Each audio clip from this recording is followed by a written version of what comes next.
Welcome to my channel. Ini Dunia Film.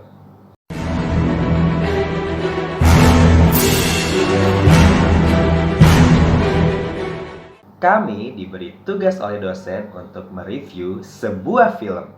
Film ini sangatlah istimewa. Kami akan menguak seluruh isi di dalam film tersebut dengan menggunakan teori kepribadian psikologi humanistik.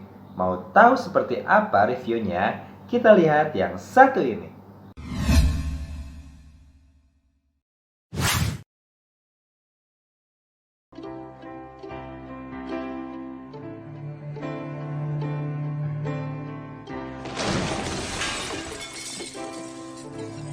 There's only so much I can do with traditional orthodontics. Justin, are you ready to let go of your thumb? Why are you talking like that? Film yang mengadaptasi dari novel karya Wadler Cairn yang berjudul serupa digarap oleh Sony Pictures Classics yang rilis tanggal 16 September 2005, disutradari oleh Mike Miles dan bergenre drama. Film ini menceritakan seorang Justin, remaja berusia 17 tahun yang diperankan oleh Louis Taylor Pucci, yang masih mempunyai kebiasaan buruk yaitu menghisap jempol atau ibu jarinya. Kebiasaannya itu ia lakukan lantaran ketika ia menghisap jempolnya sendiri, ia merasa damai dan seakan beban yang dipikulnya sirna. Kegiatan menghisap jempolnya tersebut dianggap sebagai suatu terapis untuk menjauhkannya dari segala tekanan dunia remaja. Problema dilematis menghampiri Justin ketika Rebecca yang diperankan oleh Kelly Garner hadir di dalam hatinya. Justin merasa dirinya pecundang karena tidak berusaha jujur dengan Rebecca atas kebiasaan buruknya itu. Justin meminta saran kepada Perry yang diperankan oleh Keanu Reeves yang juga merupakan dokter giginya. Namun masalah kian runyam ketika Perry memberikan sebuah hipnotis konyol agar setiap Justin menghisap ibu jarinya, maka rasa ibu jarinya tersebut pahit. Walaupun hal itu membantu, namun Justin menjadi gelisah dan cemas ketika ia sedang ada masalah, namun tidak dapat melakukan stress coping dengan menghisap ibu jarinya tersebut. Lalu Justin meminta Perry untuk mencabut hipnotisnya tersebut. Namun Perry berdalih bahwa Justin harus sabar karena menghisap ibu jari adalah kebiasaan buruk menurut Perry. Film ini tak sekedar mempremiskan karakter Justin yang suka menghisap ibu jarinya, tetapi film ini pun berusaha untuk menyentuh sisi lain. Film ini memperkaya problema dilematis dalam konflik cerita. Misalnya sang ibu yang bernama Audrey yang diperankan oleh Tilda Swinton yang sangat terobsesi dengan aktor televisi yang kerap ditontonnya. Apalagi profesinya sebagai perawat memberikan jalan untuk bertemu dengan sang idola. Namun di saat bersamaan timbullah keregangan di kehidupan keluarga Justin.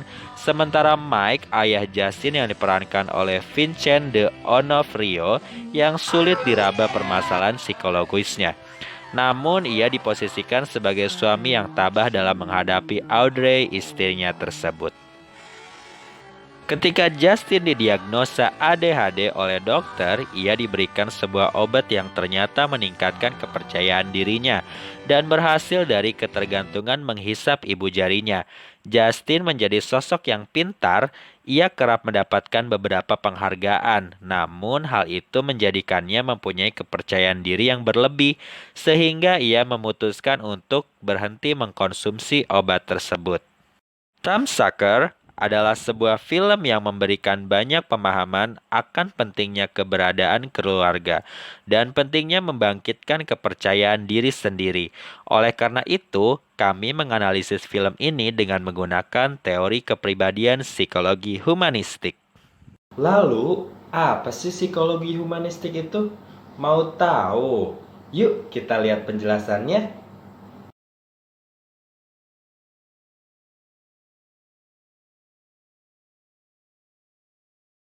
Abraham Maslow sebagai bapak dari psikologi humanistik beranggapan bahwa manusia adalah makhluk yang mulia, yang mampu menunjukkan kemampuannya yang terbaik di dalam kehidupan di masyarakat.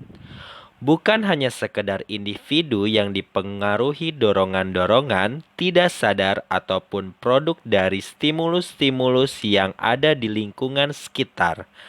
Manusia bertingkah laku untuk memenuhi kebutuhan yang sifatnya hierarki atau bertingkat untuk menjadi lebih maju dan memaksimalkan potensinya, percaya diri terhadap dunia luar, dan juga menerima dirinya sendiri.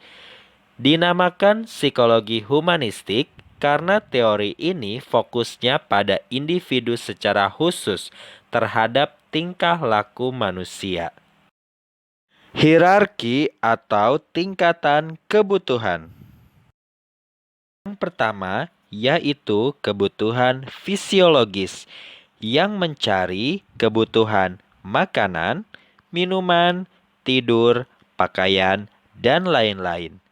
Tingkatan kedua adalah rasa aman yang menginginkan kebutuhan keamanan, keteraturan, kestabilan, dan lain-lain. Tingkatan ketiga yaitu sosial yang menginginkan kebutuhan afeksi, relasi, keluarga, dan lain-lain. Lalu tingkatan keempat adalah penghargaan yang menginginkan kebutuhan pencapaian, status, tanggung jawab, reputasi, dan lain-lain.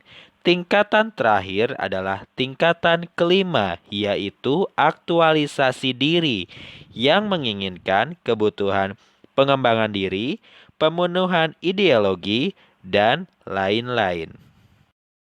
Lalu, apa hubungannya dengan kesehatan mental Justin? Apa ya? Kebutuhan fisiologis adalah kebutuhan mendasar untuk mempertahankan hidup secara fisik, yaitu kebutuhan akan makan, minum, tempat teduh, seks, tidur, dan oksigen. Secara umum, kebutuhan fisiologis sudah terpenuhi oleh Justin di film ini. Kebutuhan rasa aman biasanya terpuaskan pada orang-orang dewasa yang normal dan sehat. Orang yang mengalami gangguan neurotik akan bertingkah laku seakan-akan terancam, takut, dan merasa tidak aman, berusaha keras menghindari hal-hal tidak diharapkan. Seperti tokoh pada film ini, pada saat proses belajar mengajar, Justin terlihat seperti tidak fokus saat belajar, dan pada saat guru memintanya untuk maju ke depan dan mengutarakan pendapatnya, Justin menolaknya dan keluar dari ruang kelas. Kemudian Justin pergi ke toilet dan berdiam diri di sana, sembari menghisap ibu jarinya. Tidak hanya di situ saja, ketika situasi di rumah sedang tidak kondusif dan ia melihat pertengkaran kedua orang tuanya, Justin pun memilih untuk menyendiri di kamar dan menghisap ibu jarinya.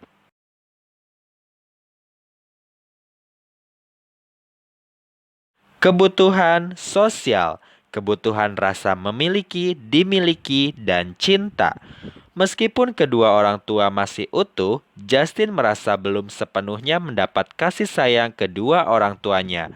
Meskipun ayahnya mengatakan bahwa ibunya menyayanginya, Justin merasa bahwa ibunya perhatian hanya karena dia adalah anaknya, bukan karena dia memahami dirinya. Di luar lingkungan keluarga, Justin berusaha membangun hubungan dengan seorang gadis bernama Rebecca. Hubungan yang sehat dan penuh kasih sayang termasuk sikap saling percaya. Pada saat Rebecca menanyakan Justin tentang kebiasaan menghisap jempol, Justin tidak memberitahukan penjelasan apapun terhadap Rebecca. Dia takut jika kelemahannya itu diketahui Rebecca dan tidak bisa menerimanya. Rasa takut dan tidak percaya itulah yang kemudian membuat Rebecca menjauhi Justin setelahnya. kebutuhan akan penghargaan.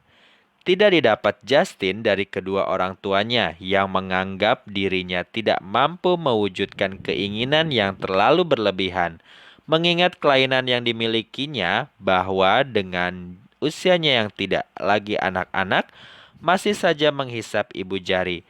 Sehingga membuat Justin merasa tertekan dan tidak memiliki kebebasan. Dari paparan analisis tersebut, sehingga pada akhirnya Justin tidak dapat mengaktualisasikan dirinya dan tidak dapat masuk ke tingkatan kelima, yaitu aktualisasi diri. Walau begitu, di film ini, pada saat scene terakhir, Justin diterima di kota New York untuk melanjutkan sekolahnya.